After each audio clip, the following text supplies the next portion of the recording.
Assalamu alaikum. Good morning. How's everybody doing today? A lot of networkers. Everybody, आ जाएं. थोड़ा सीखते हैं आज. थोड़ा अंदर की तरफ करें. क्या ख्याल है? Thank you. All right. It's good afternoon is what Ghalia tells me. So, good afternoon, everybody. Thank you for having us. 2018 में, in 2018, an organization in Pakistan asked us to help them understand the markets of agriculture. And they wanted to see which ones are the true players and which ones are not. Now, one of the things they asked us to do was to help them figure out how their sales force and field forces go and learn these markets, how they frame their minds, how they understand what is going to happen in the agri-value chain as things go on. Now, one of the things they asked us to do was to develop a program, an educational program. But to do that, we had two choices. The first choice was to take a very academic approach,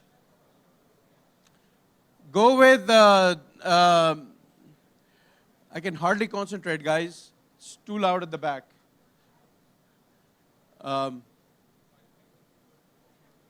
इनको ये अंदर ले आते हैं या बाहर ले जाते हैं? It's too loud. Sorry. Trying to keep my thoughts on as well. So as this started to happen, one of the exercises we did was we toured Pakistan. And for me, someone who had just come back from the US, someone who had absolutely no idea what agri-value chain was, someone who had never met a dealer of pesticides, fertilizers, etc., was a brand new experience. I was used to being in boardrooms, explaining to executives what technology is, how they could make their digital roadmaps and transformation roadmaps. But it was very interesting because as we started to study them, we learned that Pakistan's agri-value chain was up for grabs. No one was looking at how to take new ways of doing things and putting it out there for better productivity, better efficiency, etc.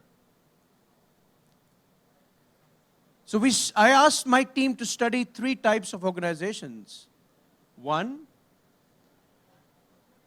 that were with the program of the organization that hired us in a very extreme way, because they don't want to hear anybody else's voice.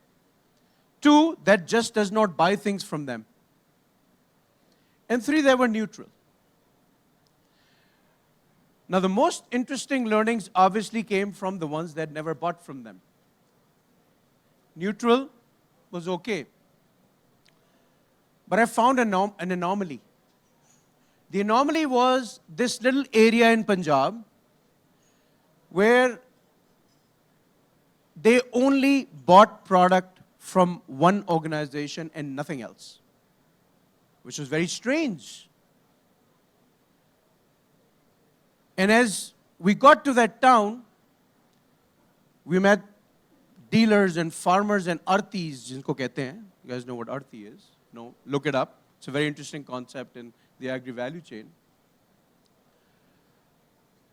All I heard my translator talking to that guy in a very thick Saraiki or a very deep Punjabi accent, jo mujhe bhi samajh nahi aa raha tha, was the word bau. Now, Bau, for a lot of our foreign friends, is a big brother, elder, superior. And the third conversation when I heard Bau, I said, okay, I need to figure out who this Bau is. Because he seems to be calling the shot, not these big companies, right? Now, as we finally found the Bau, I walked into that farm that guy operated out of. And I framed myself to have a conversation with someone very wise, someone who was going to take us and help us understand how he does what he does. To my surprise, he was a guy in his 20s. A young boy who somehow had found his way through a connection of his to attend a session of Agri in Singapore. I don't know how. But he picked up some brochures, some information, etc. And he started WhatsApping it to people around. WhatsApping and SMSing, etc. And soon he realized that people started following his lead.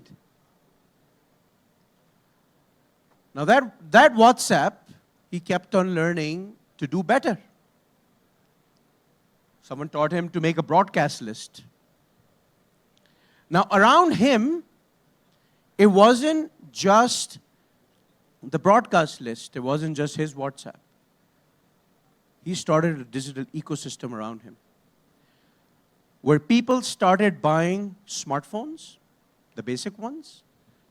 People started buying internet packages, the basic ones, just so that they had enough to get this thing going. And they also started buying those standees that have a solar panel with a fan and a light and a socket, for those who understand how things happen in villages.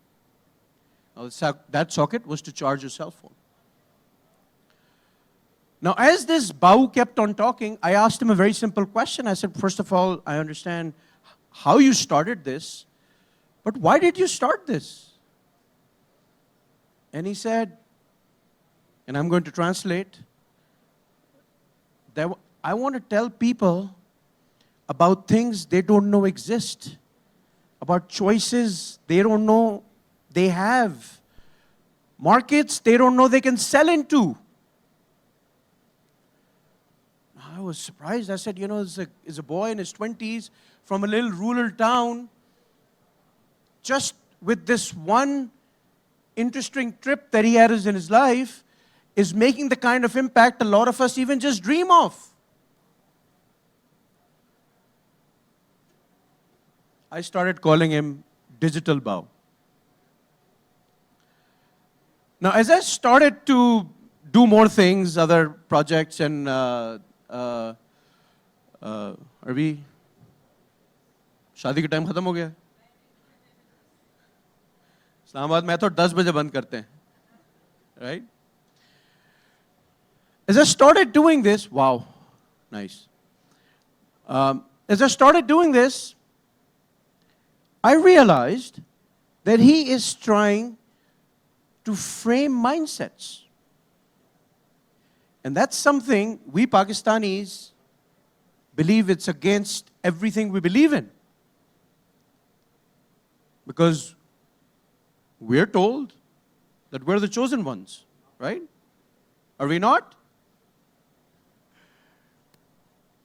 But as I started to substantiate this with my other clients, etc., and I read more about what a digital mindset is and how it is shaped, I came across a Forbes article. It's called, I think, 5 or 6 ways to shape digital mindsets. And I have those 5, 6 ways here. I don't have them memorized, but I'm going to read one by one. And I want you to keep this digital Bau in mind and see that without knowing some of these first world educated things, how he was in his very small way making a massive impact. First one says, provide vision, yet empower others. He gave them a vision that you can do a lot more with your agri, with your product, with your productivity, with your vision. Imagine the kind of videos and information he was sending on soil, on weather patterns, on types of crops, on how things get sold, on marketplaces, etc. and people were able to sell better, do better. Give up control, yet architect choices. We just talked about the 4 choices, 5 choices he gave people. Choices they never knew they had. Maybe they were just selling to the closest town in Punjab. Now they had access to probably Peshawar or Karachi or even Afghanistan. You never know. Sustain, yet disrupt. These are 2 sides of the coin. But if you can find a way to sort of finagle both, and I think, and he did. He found a way to sustain growth, but he also found a way to disrupt in his very innocent way. I already do paper, guys. I just want to hold the phone. Rely on data, yet trust on intuition. Oh, my time's up? Really? Rely on data, yet trust your intuition. Now think about this, guys. We all are taught on the different confounds of how data is and information is and knowledge and so forth. But he's giving a very valuable lesson that yes, you have to rely on it, but know your gut, know your surrounding, know your culture. You can't just take someone else's data and apply it here. Like my mother aptly says, don't give me English solutions to Urdu problems.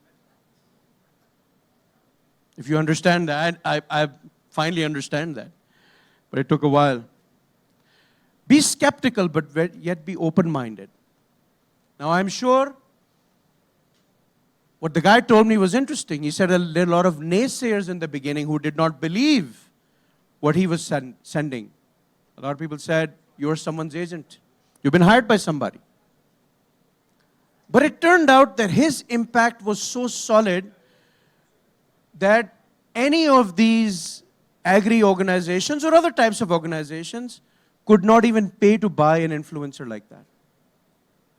In the last one, it says, step out of comfort zones and embrace the opposites. So, as we liberate ourselves in this gathering, because this is a group of innovators, you're going to be challenged with many of these day in and day out. You're going to believe that your next round that you have raised is your victory. I believe that's the beginning of the story. Raising a round is not a victory. Impacting after that is your victory. And as you make your impact after that with these types of interesting innovations, I want you to have this one question that you ask yourself. In your own line of work, in your own startup, in your own service, in your own product, in your own description, are you making something that is ready for this digital bow?